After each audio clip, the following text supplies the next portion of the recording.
Solve the following differential equations. Y prime plus AY is equal to B, where A and B are constants. So, what type of differential equation ito?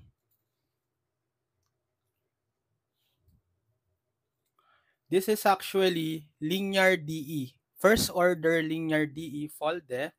It takes the form dy over dx plus p of xy is equal to q of x. Right? Because y prime is also the same as dy over dx. So we can rewrite this as dy over dx plus ay is equal to b. So this is linear in y.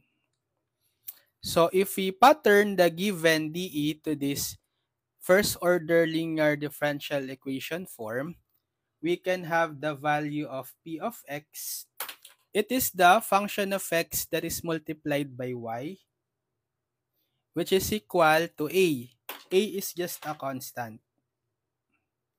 And the q of x is the function of x on the right side of the differential equation, which is this constant b. Okay, so how to solve the first order linear differential equation? We can find the integrating factor, or IF for short. Integrating factor, or IF. So IF is equal to e raised to the integral of p of x dx. So we can plug in the value of p of x, which is a. We'll have e raised to the integral of p of x, which is a dx. So since a is just a constant, we can just put it in front of the integral, right? So we will have e raised to a integral of dx. So if we find the integral of dx, it's equal to x. So therefore, the integrating factor is e raised to x.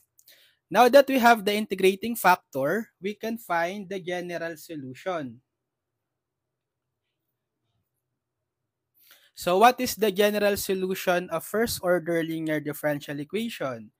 So whatever is your dependent variable, in our case y, you multiply it with the integrating factor, if, equal to the integral of q of x times the integrating factor, dx plus c. So we just substitute the value of integrating factor.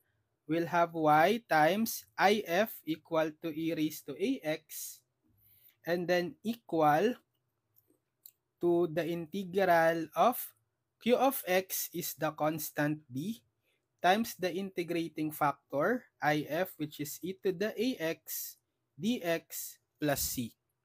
So we just need to evaluate this integral. So we have y e raised to ax equal to, so since b is just a constant, we can just put it in front of the integral. We'll have integral b integral of e to the ax dx plus c.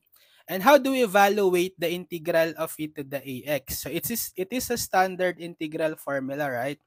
So we have y e raised to ax equal to b times the integral of e raised to ax dx is 1 over a e to the ax plus c. Or we have y e raised to ax equal to b times 1 over a. That's b over a. Okay? E to the ax plus c. So if you want to solve for y explicitly in terms of x, we can divide both sides by e to the ax. So if we divide both sides by e to the ax, we can cancel out this e to the ax. We have y equal to b over a e to the ax plus c over e to the ax. So you can divide each term on the numerator by e to the ax. So you'll have a over b e to the ax over e to the ax plus c over e to the ax.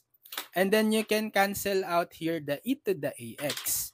So we are left with y equal to it's b over a, not a over b.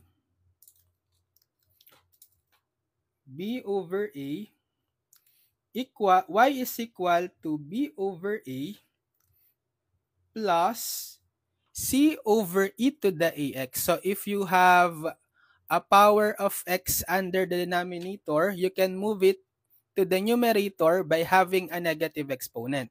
So I can rewrite this c over e to the ax as c e to the negative ax.